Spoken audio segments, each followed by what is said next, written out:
अहमदाबाद का समीर अंसारी। उसके साथ जो हुआ शायद उसको सुनकर आपका प्यार और रिश्तों से भरोसा तक उठ जाए। सोचो, एक आदमी अपने ही घर की किचन में 1 साल तक दफन रहता है। उसी घर में एक परिवार पलता है, किचन में रोज खाना बनता है, लोग हंसते हैं, खेलते हैं, जिंदगियां चलती हैं, पर किसी को अंदाजा नहीं होता कि उस जमीन के नीचे कितना बड़ा राज छुपा हुआ है। लेकिन नशे की हालत में की गई एक छोटी सी गलती ने इस पूरे कांड का सच दुनिया के सामने रख दिया।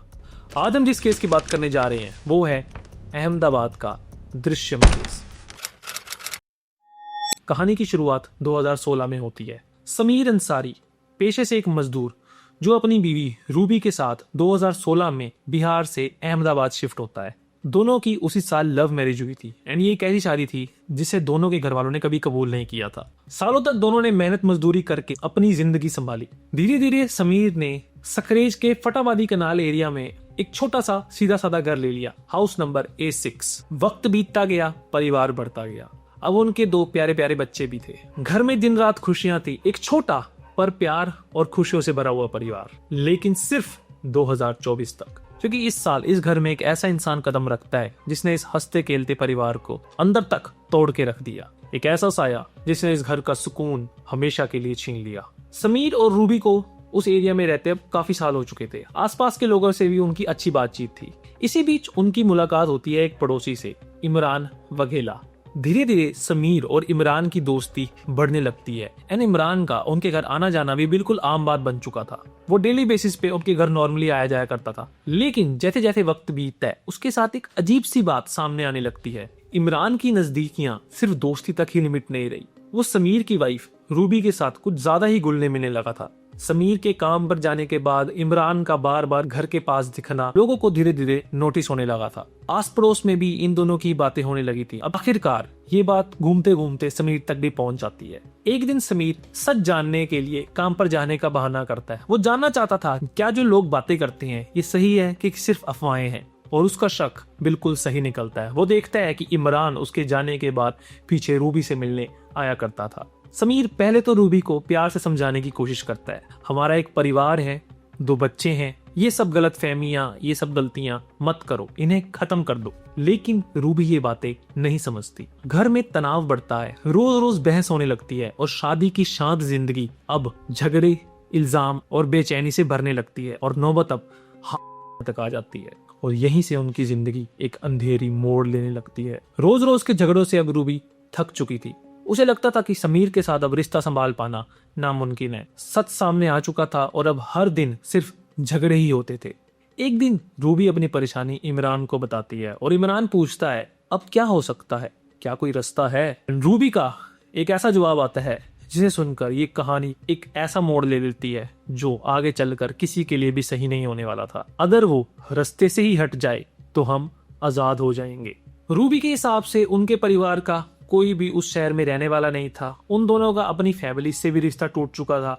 उसे लगा कि अगर समीर अचानक से गायब हो जाए तो ना कोई पूछने वाला होएगा और ना ही किसी को पता चलेगा। एंड रूबी इमरान को अपनी बातों में मना लेती है। सितंबर 2024 की एक रात इमरान अपने 2 दोस्त रहीम और मोशिन के साथ समीर के घर पहुंचता है। उन्हें देखकर समीर घबरा जाता है, लेकिन उसे कुछ समझ आ पाए इससे पहले ही रूबी घर का दरवाजा बंद कर देती है। एंड अगले ही पल रहीम और मोशिन समीर को काबू कर लेते हैं। समीर कुछ कर सके वो उससे पहले ही उसे उठा देते हैं और उसके गले पर के उसकी जिंदगी वहीं पर खत्म देते हैं। अब सबसे बड़ा सवाल था कि इतनी बड़ी बात को छुपाया कैसे जाए। घर छोटा था, एरिया रेजिडेंशियल था। बाहर ले जाने की कोशिश करते तो शायद कोई देख भी सकता था या वो लोग सीसीटीवी में रिकॉर्ड हो सकते थे। एंड यही वो वक्त था जहां रूबी एक ऐसा प्लान देती है जिसे सुनकर शायद आपको दृश्यम मूवी की याद आ जाएगी। उसका कहना था कि जब तक हम बाहर लेकर जाने की कोशिश करेंगे तो पकड़े जाने के चांसेस ज्यादा हैं। सबसे बेहतर यही है कि हम इस राज को इसी घर के अंदर ही छुपा डालें।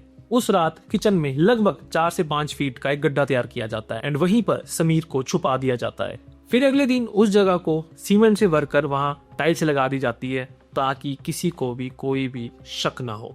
रूबी ने इसके बाद उस घर में 9 महीने तक बिल्कुल नॉर्मल जिंदगी जी। बच्चों के साथ रोजमर्रा के काम, उसी घर में खाना बनाना एंड बिल्कुल ऐसे बिहेव करना कि जैसे कुछ हुआ ही ना हो। एंड जब आसपास के लोग पूछते थे कि समीर कहाँ है, तो रूबी सिर्फ एक ही जवाब बार बार दिया करती थी कि वो काम के पर्पज से दुबई गए हुए हैं।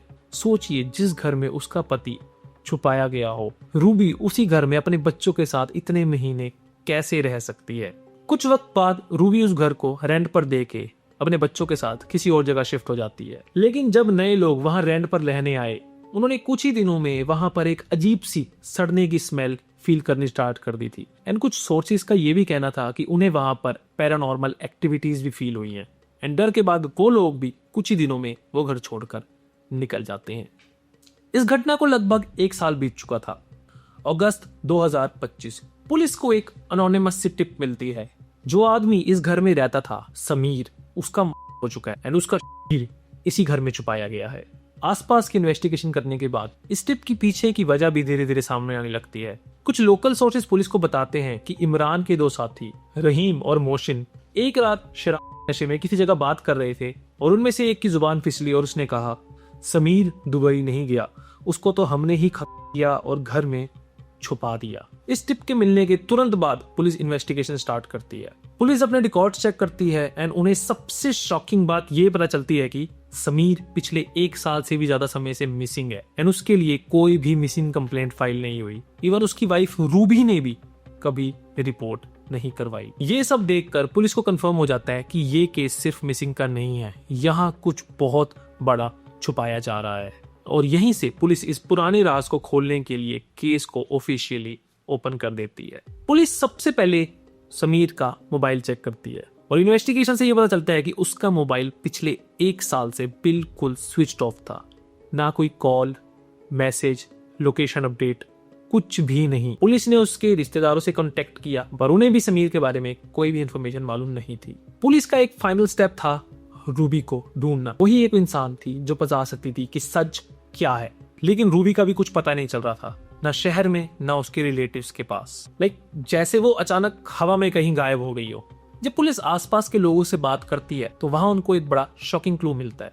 आसपास के लोग उनको इमरान और रूबी के न रिश्ते के बारे में बताते हैं। ये सुनकर पुलिस सीधा इमरान के पास जाती है एंड उसी वक्त इमरान को अपनी कस्टडी में ले लेती है। कुछ वक्त की क्वेश्चनिंग, प्रेशर और क्रॉस वेरिफिकेशन के बाद इमरान फाइनली कन्फेस कर देता है, रूबी और उसके 2 दोस्त रहीम और मोहसिन के साथ मिलकर उसने एक बहुत बड़ा जुर्म किया है एंड जुर्म को छुपाने के लिए घर में सब एविडेंस मिटा दिए गए थे। इस कन्फेशन के बाद पुलिस एग्जीक्यूटिव मैजिस्ट्रेट के साथ कोर्ट ऑर्डर लेकर समीर के घर पहुंचती है।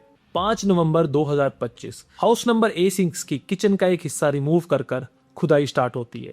थोड़ी देर बाद ही पुलिस को वहां खुदाई करते वक्त ह्यूमन रिमेन्स मिलते हैं एंड आप लोग जानते हैं कि वो किसके थे। एंड बची हुई जगह से मिलने वाले सब रिमेन्स को फोरेंसिक लैब भेज दिया जाता है। फोरेंसिक कंफर्मेशन के बाद पुलिस इमरान, रूबी, रहीम और मोहसिन के ऊपर सीरियस चार्जेस लगाती है। IPC section 302, IPC section 201 evidence destroy करने का इल्जाम। इन दोनों सेक्शन में मैक्सिमम पनिशमेंट उम्र कैद या फिर फांसी भी दी जा सकती है।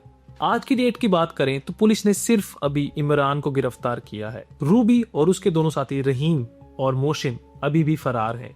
पुलिस ने पूरे इंडिया में उनको हाई अलर्ट पे लगा रखा है कि जैसे कोई उन्हें मिले तो वो प्लीज पुलिस को कांटेक्ट करे। लेकिन सबसे बड़ा सवाल ये है कि समीर की क्या गलती थी? एक ऐसा आदमी जो अपने परिवार से लड़कर, सब कुछ छोड़कर सिर्फ रूबी के साथ एक नई जिंदगी बनाने अहमदाबाद तक आ गया। क्या वो इस लायक था कि उसकी अपनी ही जिंदगी उस इंसान ने छीन ली जिसे वो शायद सबसे ज्यादा प्यार करता था? That's it guys, आज की वीडियो इतनी ही। होप आपको वीडियो पसंद आए। वीडियो पसंद आए तो लाइक करें, चैनल को सब्सक्राइब करें एंड हम मिलते हैं नेक्स्ट वीडियो में। अगर आपको किसी केस पर वीडियो चाहिए तो प्लीज मुझे कमेंट